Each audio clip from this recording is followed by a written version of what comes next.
ఆంధ్రప్రదేశ్ మాజీ ముఖ్యమంత్రి వైసీపీ అధినేత జగన్ నివాసం ఉంటున్నటువంటి నివాసం వద్ద కొన్ని వాస్తు మార్పులు చేర్పులు చేస్తూ ఉన్నారు. ముఖ్యంగా ఆయన నివాసానికి ఉన్నటువంటి ఇనుప కంచెలను కొన్ని తొలగించారు.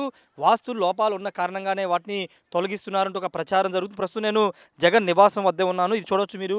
ఇదంతా కూడా మీరు ఇటు చూస్తున్నదంతా కూడా ప్రస్తుతం ఇది మొన్నటి వరకు క్యాంప్ ఆఫీస్ అధికారికంగా ఉపయోగించినటువంటి క్యాంప్ ఆఫీస్ కార్యాలయం సంబంధించినటువంటి ఐరన్ కంచె.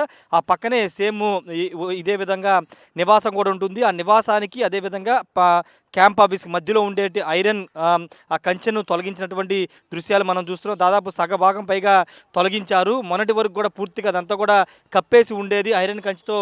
ఇటు మొత్తం క్యాంప్ ఆఫీస్ నుండి మొత్తం అంతా కూడా అన్ని వైపులా ఇలా ఐరన్ కంచెతో కప్పేసి ఉండేది. కానీ వాస్తు దోషాల కారణంగా ఇటు తూర్పు ఈశాన్య వైపు భాగాన్ని కొంతమేర తొలగించారు. వాస్తు కొంత ఇబ్బందికరంగా ఉంది అని కొంతమంది పండితులు చెప్పిన కారణంగానే వాటిని తొలగించినట్టుగా తెలుస్తుంది. వాస్తవంగా అధికారంలో ఉన్న సమయం ఈ జగన్ నివాసం కానీ క్యాంప్ ఆఫీస్ కానీ ఎవరికి కనపడేది కాదు. లోపల ఎలా ఉండేది కూడా ఎవరికి తెలియదు. కానీ అధికారం కోల్పోయిన తర్వాత ఇక్కడ జగన్ నివాసం పక్కన ఉన్నటువంటి రోడ్డుని సాధారణ ప్రజలకి అనుమతి ఇవ్వడంతో ఈ రోడ్లో చాలామంది ఈ ఈ ఐరన్ కంచెని అంతా కూడా చూసి ఆశ్చర్యపోయారు. ఈ నేపథ్యంలో ఇప్పుడు వాస్తు లోపాలు ఉన్న కారణంగానే ఇప్పుడు ఈ ఐరన్ కంచెని కొంత తొలగించారని తెలుస్తుంది. తూర్పు ఈశాన్య వైపు క్లోజ్ చేసి ఉండకూడదు, ఓపెన్గా ఉండాలని పండితులు చెప్పిన కారణంగానే తొలగించినట్టు తెలుస్తుంది. ఎక్కువగా అంటే జగన్ ఎక్కువగా ఈ వాస్తుల్ని పెద్దగా నమ్మరని గతంలో ప్రచారం జరిగింది. కానీ ఓటమి తర్వాత కొన్ని నిర్ణయాలు వాస్తు విషయంలో కానీ లేకపోతే కొన్ని నిర్ణయాలు తీసుకుంటున్నారని తెలుస్తుంది. గత కొద్ది రోజుల కిందటే అంటే పార్టీ ఘోర పరాభవం కొంత ఇబ్బందికర పరిస్థితులు ఎదురైన కారణంగానే ఇప్పుడు ఈ నిర్ణయం తీసుకున్నట్టు తెలుస్తుంది. దానిలో భాగంగానే వీటిని తొలగించినట్టు తెలుస్తుంది. అయితే దీనిపైన వైసీపీకి సంబంధించిన వాళ్ళు ఎవరు కూడా దీనిపైన స్పందించలేదు. ఇవన్నీ కూడా కొన్ని మార్పులు చేర్పులు జనరల్గా నివాసానికి సంబంధించి క్యాంప్ ఆఫీస్ సంబంధించినటువంటి నిర్మాణాలకు సంబంధించి కానీ మార్పులు చేర్పులు ఎప్పుడు జరుగుతాయి. వాస్తు కోసమే ఇవన్నీ తొలగించలేదని కొంతమంది చెబుతున్నప్పటికీ ఇప్పటి వరకు లేనంటే గత 5 ఏళ్ల కాలంగా లేనటువంటి మార్పులు ఇప్పుడు ఎందుకంటే అధికారం కోల్పోయిన తర్వాత ఇప్పుడు సడన్గా ఈ ఐరన్ కంచెలో కొంత భాగాన్ని తొలగించడానికి కారణం వాస్తు మార్పులని తెలుస్తుంది. వాస్తు మార్పు కారణంగానే జగన్ రాజకీయంగా కొన్ని ఇబ్బందులు ఎదుర్కొంటున్నారు.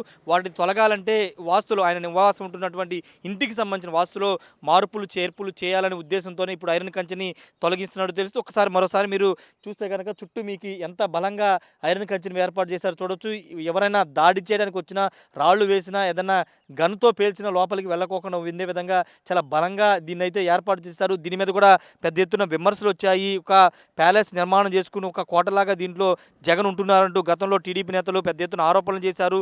ఎన్నికలు అయిపోయిన తర్వాత ఫలితాల తర్వాత ఈ ప్రాంతాన్ని చూసిన చాలామంది చూసి ఈ స్థాయిలో ఈ విధంగా ఐరన్ కంచెని అంతా పెట్టుకోవాల్సిన అవసరం ఏందని కూడా చాలామంది విరిచిన పరిస్థితి. ఈ నేపథ్యంలో ఇప్పుడు వాస్తు మార్పులు చేర్పులు జరుగుతున్నాయి కాబట్టి అందులో భాగంగానే ఇప్పుడు ఐరన్ కంచెన వెనుకున్నటువంటి ఐరన్ కంచెని అయితే తొలగించారు. ఇంకా కొన్ని మార్పులు చేర్పులు ఉంటాయని తెలుస్తుంది. ఇటువైపున పార్టీ వైపు ఆఫీస్ వైపు కూడా కొంత తొలగించే అవకాశం ఉందని తెలుస్తుంది. ఇప్పటికీ దక్షిణ వైపున కొంత భాగాన్ని కూడా తొలగించారు. ఇప్పుడు తూర్పు ఈశాన్య వైపు ఉన్నటువంటి భాగాన్ని కూడా కొంత తొలగించినటువంటి పరిస్థితి అయితే ఉంది. ఏదేమైనప్పటికీ ఓటమి తర్వాత జగన్ కొంత వాస్తును కూడా నమ్ముతున్నారు. దానిలో భాగంగానే ఇప్పుడు ఇంటికి సంబంధించినటువంటి ఐరన్ కంచెని తొలగించారని కూడా చర్చ నడుస్తుంది.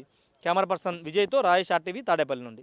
మరిన్ని వీడియోస్ కోసం ఛానల్ ని సబ్స్క్రైబ్ చేయండి. లేటెస్ట్ అప్డేట్స్ కోసం వాట్సాప్ ఛానల్ ని ఫాలో అవ్వండి. అండ్ లింక్ డిస్క్రిప్షన్ లో ఉంది.